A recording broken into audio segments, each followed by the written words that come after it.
Agora hoje está ligado, hein? Tudo bem, professor? Boa noite. Boa noite. Israel Moreira, Rádio Central. Claro que a primeira pergunta sempre é para você falar do jogo da derrota, né? Eu queria também te ouvir sobre sua primeira derrota no comando do Guarani, mas destacar um pouco as alterações, que eu acho que foi onde a torcida do Guarani questionou um pouco mais, principalmente a saída do Diego, que era o seu único jogador de meio campo, articulador, para colocar o Luca.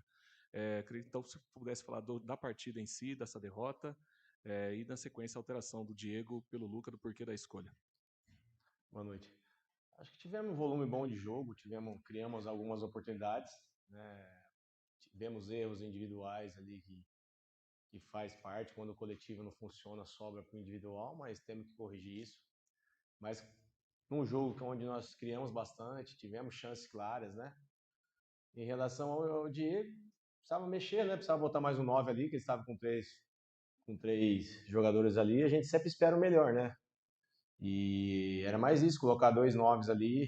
Pensei até antes botar o Luca e o Kevin para ter 3-9, mas tem que pensar bem. Mas acho que em termos de jogar assim, né? Acho que nós tivemos grande chance, criamos bastante coisa boa ali também. Tem que tirar o proveito de coisas boas e corrigir os erros que tivemos ali, coisas que não vinha acontecendo, alguns erros que não vinha acontecendo, aconteceu. Agora é trabalhar, corrigir. E sempre quando chegar na frente, acho que tem que matar, né? Hoje, a bola na trave do Rafael, do Maranhão, Cachoeira. Então, acho que teve bastante oportunidade ali que com o Maringá entrou e hoje acabou não dando certo. Hélio, boa noite. Caio Almeida, Jovem Pan News Campinas. Em relação ao Jonathan Costa, você perdeu o atleta. Queria saber, você sabia desse problema dele durante a semana ou foi algo de surpresa assim que atrapalhou um pouco esse planejamento seu, em virtude também dos 2 gols, né, de jogo aéreo, principalmente no primeiro tempo do Ituano? Você sabia, deu tempo de você trabalhar com o Rafael e o Maurício Antônio, ou foi pego de surpresa essa lesão do Jonathan? Obrigado. Nós ficamos na expectativa, né? Na quinta-feira, na quarta-feira, soubemos, esperávamos ele na sexta, né? E na sexta ficamos sabendo que não teria condições, né? Mas aí tem outro atleta ali, tem que trabalhar outro atleta, dar oportunidade para ele. O Rafael já fez grandes jogos aqui, então eu acho que fez um bom jogo, mas não é determinante para os gols que nós tomamos falar que foi uma falha da zaga ali. Ali foi uma falha de posicionamento, só quem está no dia a dia ali sabe o que aconteceu principalmente no primeiro gol ali.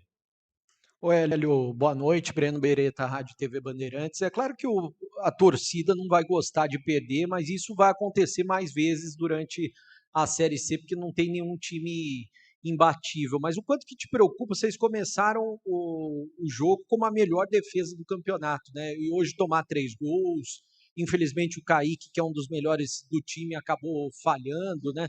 E eu queria que você falasse também sobre o posicionamento.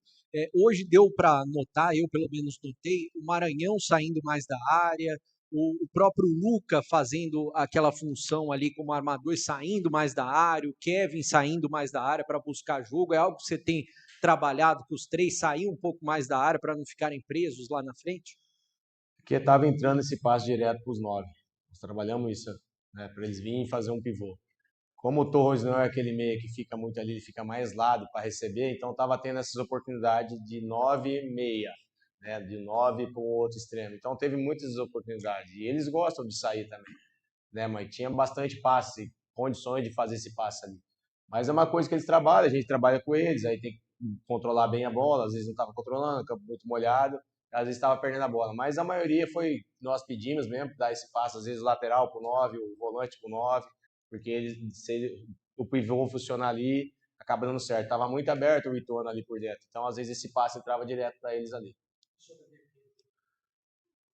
Erramos, né? Assim, se você falar o jogo em si, teve um contra-ataque que nós tomamos, mas porque nós estávamos lá em cima, e os dois jogos, e as duas bolas paradas, é um erro coletivo ali. Não posso falar foi erro do Kaique, foi erro daquilo. Para mim é coletivo e é um erro do Hélio. Para mim é um erro do Hélio, o Hélio que errou ali. Hélio, tudo bom? Boa noite, Vinícius Abarca, TV Bandeirantes. A dupla de volantes vem sendo destaque no Guarani, né? Vinha sendo o Natan Melo e o Carlos Eduardo, deu muito certo lá na goleada sobre o Maringá. Só que o Carlos Eduardo já vem com 3 jogos, atuando 90 minutos seguidos. O Natan Melo também voltando de lesão, saiu no finalzinho lá contra o Maringá. Você acredita que talvez usar uma alteração no jogo de hoje para um dos dois ali, que eles mostraram um desgaste, o Nathan Melo erra no terceiro gol, inclusive, pudesse ter dado uma oxigenada maior no time? Ele estava com 3 homens no meio campo, né? Acabou tirando o Guilherme Xavier, trazendo o Martin ali e ficaram com 3 volantes. E eu botei mais um 9 para ganhar ali. E eu não precisava. O Nathan e o Carlos estavam bem. O Carlos tem uma bola parada muito boa. Então, por isso que eu acabei não mexendo. O Carlos treina em alta, direto. O jogo passado ele correu quase 12 km, estava bem. O Nathan também, apesar de às vezes não sprintar, estava bem, estava ganhando todas as primeiras bolas. Então, não achei necessidade de trocar, não. Hélio, boa noite. Diego Alves da IPTV. Você já falou brevemente sobre algumas situações do jogo, né? Algumas situações de erro coletivo, como você mesmo citou nos lances de escanteio, e também da alta produtividade em termos de chances, né, que o ataque criou. O que você lamenta mais hoje, assim, o que aconteceu defensivamente ou as bolas que passaram por perto, que bateram na trave? O que você, como treinador, sai mais chateado desse jogo, assim, que rolou? Falar para você que é os 2 gols de bola parada. Porque é muito nas minhas costas ali. Eu me cobro muito em relação a isso, de corrigir isso, né?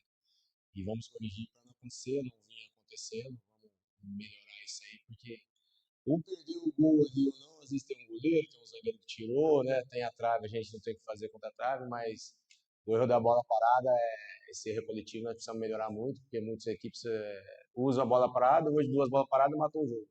Então, se nós não tivéssemos tomado errado nas bolas paradas, né, o coletivo nosso, nós não, acho que nós teríamos, o jogo seria uma outra história. Boa noite, Hélio. Beto Toledo, da Rádio Planeta Guarani. Hélio, os 2 gols de bola parada, né? Ou seja, bola pelo mesmo lado, inclusive. Só que o que gerou a bola parada foi um lance de ataque do Ituano. O Ituano veio um pouco diferente hoje. Tinha uma linha de 4 presa ali, meio que o lateral, que vinha sendo lateral, na verdade, virou um ponta, e no começo do jogo o Ituano partiu para cima com 4 homens em cima da linha do Guarani. Isso acabou gerando, inclusive, os 2 escanteios. Teve muita pressão, 10 deles ali, o Xavier chegava por dentro, enfim. O Ituano trouxe um volume diferente do que nós, pelo menos da imprensa, estávamos esperando no início de jogo. A gente esperava o Ituano com a linha um pouco mais baixa, eles atacaram bastante, gerou escanteio e acabou sendo gol. Isso, de alguma maneira, surpreendeu o time do Guarani. Você acha que o Guarani estava esperando um pouco mais ter a posse de bola no campo de ataque o tempo todo, martelando, e o Ituano recuado, e acabou se surpreendendo, acabou gerando escanteios. E que se pudesse falar só sobre o Ian, se a decisão foi por conta do cartão amarelo, se foi alguma questão técnica. Ninguém tocou no assunto, mas o segundo gol do Guarani estava legal, tá bom? Foi um erro do Bandeira. Eu vi ali nas imagens agora também. Que o Herbert fica livre, mas ele sai antes e o cara fica atrás. Quando ele aparece na frente, parece que ele está impedido, que ele aparece livre. Mas mais isso ainda. Em relação ao Ituano, o Ituano sempre trabalha daquele lado esquerdo, que é o lado do Thiaguinho. Ele bota o Tássio aqui, o Tássio não desce, ele fecha o lado. E o ataque deles ali. Neto Berola não fica aberto, ele entra como 9, fica quase dois atacantes em cima dos 2 zagueiros. O Ian sabia disso, nossa defesa sabia disso, eu acho que não teve surpresa. E sempre foi o forte do Ituano com o Thiaguinho ali. Tivemos muita chance do lado do Thiaguinho também. Se você olhar o jogo, Thiaguinho vai atacar, beleza, mas nós vamos atacar nas costas dele. Teve várias chances ali daquele lado, e nós exploramos bem também o lado dele ali. Nossa mudança do Ian? Ele já estava com amarelo, estava meio nervoso também, eu acho que não quis correr risco também, e era o melhor lado para atacar, precisava botar mais volume ali também.